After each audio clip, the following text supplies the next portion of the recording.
What's up, everybody? This is Ian O'Hara, or Corn Kid, as you know me on YouTube, or Admiral Chewy, as you know me on Facebook. Add me. The link is in the description below. Okay, this is my review of Iron Man 3. Please note, if you haven't seen Iron Man 3 yet, disregard this video because this is full of spoilers. So if you don't want to be spoiled, just leave now. But if you do want to be spoiled, just stay tuned. Um, what I thought of the film, it was really good film. Um, the first 45 minutes to an hour were fantastic. Ben Kingsley as the Mandarin was phenomenal. Tony Stark as Iron Man, superb as always. Gwyneth Paltrow, fantastic as Pepper Potts.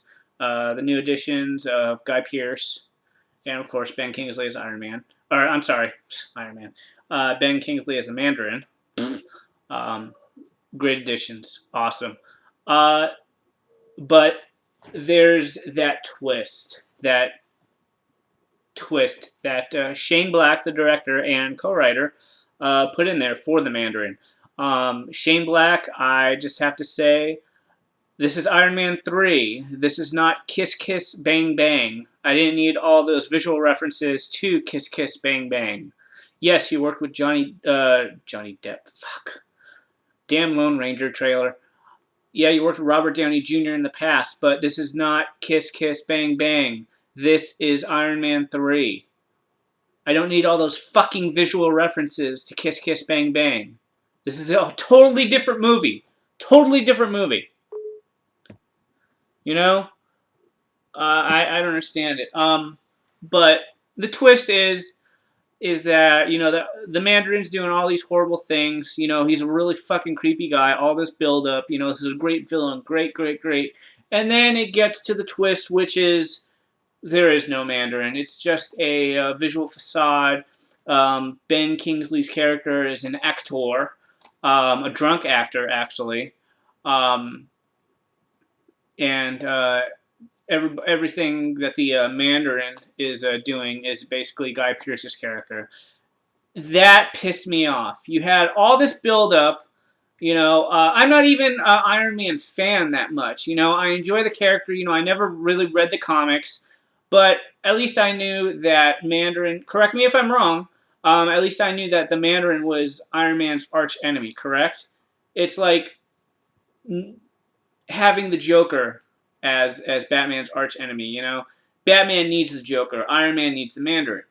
Even though Iron Man has a lot of different foes, such also as Batman, but I believe his arch enemy was the Mandarin.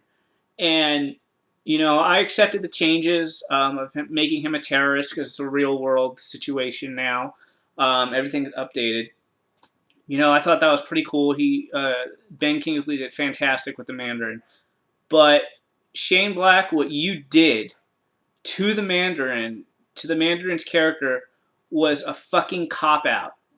Lazy writing and a fucking cop out. Are you kidding me? You had all this build up, all these trailers depicting the Mandarin, and then you choose to fucking cop out like this. Are you kidding me? You created death on screen. And I'm not talking about I'm not talking as a comic book fan, as a hardcore Iron Man fan. I'm talking as a fan of film. You just lost the entire momentum of the second and almost the third act. Iron Man not going up against the Mandarin, Ben Kingsley's character, that's bullshit. Ben Kingsley, you should get more money, honestly, because that was a fucking cop out to your character. Your character could have been the baddest fucking Marvel character in Phase 2, honestly. Because it was like watching the Joker and all these diabolical characters, the diabolical villains like rolled into one. That was Ben Kingsley's character, the Mandarin, to me. But Shane Black, dude, you suck. Jon Favreau, dude, I commend you on your acting. Your acting was great in this film, but you should have stayed as a director. Honestly, if I knew what was going to happen for Iron Man 3 with that twist, I wouldn't mind wanting a film like Iron Man 2 again.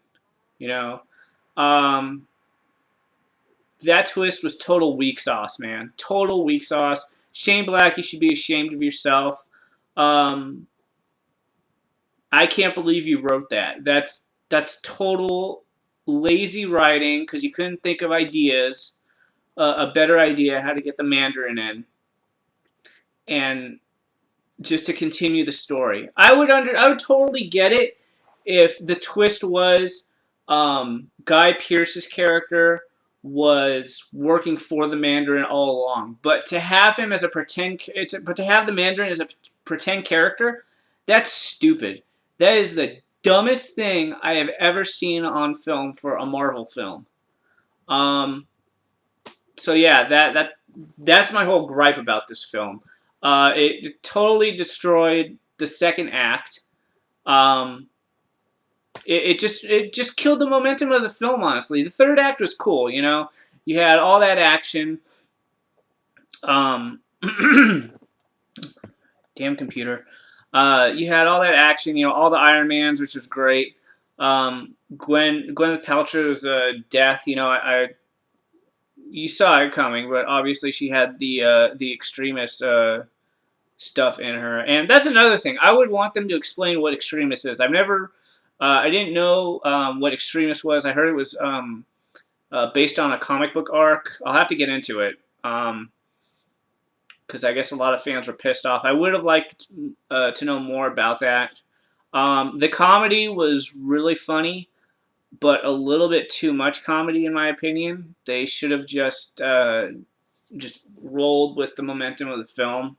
They should have just kept on moving forward instead of just doing all that comedy. But what I did like though, obviously Robert Downey Jr.'s acting, his team up with the kid. I think it was in Detroit, Michigan. I'm not sure. But talking to that kid, like he's a snarky smartass. It was hilarious. Team up was really cool. The secret ending, it was okay in my opinion. It gave me a chuckle, you know.